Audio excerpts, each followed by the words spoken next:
Sabe aquela pergunta que, de tempos em tempos, captura a imaginação de todo mundo quando o assunto é o sobrenatural? A ideia de ficar frente a frente com um ser celestial desperta uma curiosidade gigantesca na gente. Mas, olha só, será que ter uma experiência dessa magnitude é de fato um sinal garantido de que a alma está salva para a eternidade? No nosso estudo de hoje, nós vamos investigar o que as escrituras realmente dizem sobre isso, indo muito além do fascínio popular. Olhar para a grandeza e o mistério dos céus sempre preparou o cenário para essa nossa busca incessante pelo sobrenatural, não é mesmo? É natural do ser humano ansiar por algo além desse mundo físico. A gente quer ver o invisível. E muitas vezes esse desejo profundo acaba criando uma expectativa de que o divino precisa se revelar de um jeito visível, quase palpável, para a gente acreditar. E é aí que entra uma suposição super comum, especialmente nos dias de hoje. A ideia de que experimentar uma visão ou ver um anjo significa automaticamente que você está em estado de graça ou salvo espiritualmente. Afinal, é tentador pensar, bom, se o céu se abriu para essa pessoa, com certeza ela já tem o favor eterno garantido, certo? Só que essa é uma premissa que exige um cuidado bíblico enorme. Nós não podemos fundamentar nossa teologia apenas na intensidade de uma experiência espiritual. Isso nos leva diretamente ao perigo de colocarmos as experiências acima da verdade bíblica. É literalmente um choque de perspectivas. De um lado, a gente tem esse desejo moderno, às vezes até meio sensacionalista, por sinais físicos e coisas que a gente pode ver e sentir. Do outro lado, nós temos a realidade bíblica da salvação. E a Bíblia é muito clara. A base inabalável da graça de Deus não exige demonstrações visuais espetaculares. Ela exige, na verdade, uma fé pura e verdadeira.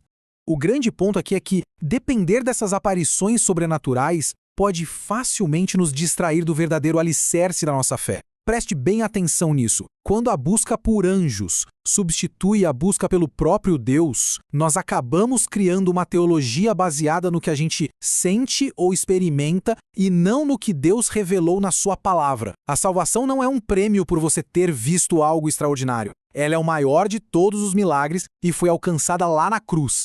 Então, para entender o verdadeiro papel dos anjos, nós precisamos olhar para a resposta definitiva que está no livro de Hebreus. O capítulo 1, versículo 14, traz uma verdade teológica profundíssima. O texto diz com todas as letras que os anjos são espíritos ministradores, ou seja, eles são servos inteiramente subordinados, enviados para ajudar nos propósitos de Deus. Eles não são os autores da salvação, nem os fiadores dela. Eles servem àqueles que vão herdar a salvação, mas, veja bem, a presença deles não é a causa dessa salvação. Eles apenas operam nos bastidores da soberania divina. Pensa comigo numa analogia bem simples. É muito perigoso confundir o carteiro que entrega a mensagem com o autor que realmente escreveu a carta de amor. Os anjos carregam as ordens de Deus para proteger, guiar e servir, mas o poder absoluto de redimir uma alma humana pertence exclusivamente ao sangue de Cristo, e não às asas de um anjo. Isso nos serve como um lembrete belíssimo. Os céus declaram a glória de Deus, com certeza, mas os mensageiros que viajam por ele estão apenas cumprindo ordens do Criador.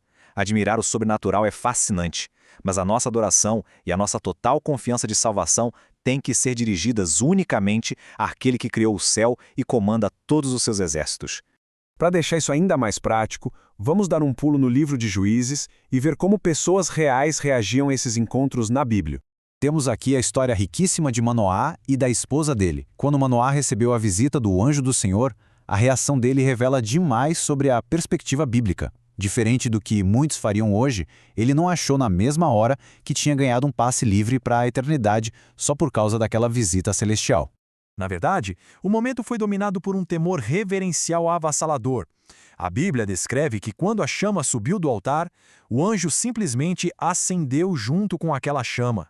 Isso confirmou de vez que a visita era puramente divina. O choque foi tão grande que Manoá e sua esposa caíram com o rosto no chão, em total reverência. E olha só a frase exata que Manoá solta logo depois. Certamente morreremos, porque vimos Deus. Em vez de se sentir blindado e espiritualmente superior, ele sentiu um medo profundo da morte. Ali bateu aquela convicção esmagadora de quão frágil e impuro o ser humano é diante da santidade divina.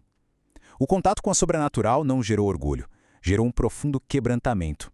Se você notar historicamente nas Escrituras, ver um anjo colocava as pessoas cara a cara com a própria indignidade delas. E isso corrige totalmente essa percepção moderna equivocada de que ter uma visão é um atestado de alto nível espiritual. A presença do sagrado expõe as nossas falhas. Ela não infla o ego, ela mostra o quanto nós dependemos desesperadamente do perdão de Deus.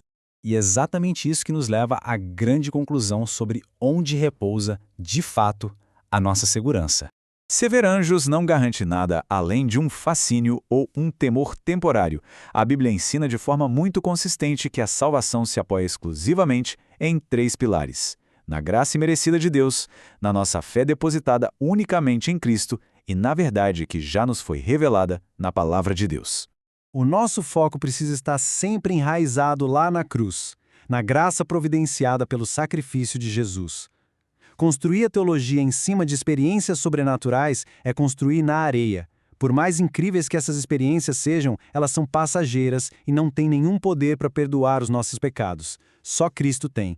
E essa frase aqui resume perfeitamente a nossa reflexão principal. A verdadeira maturidade espiritual significa que a nossa fé tem que estar no Deus dos anjos e não nos anjos de Deus.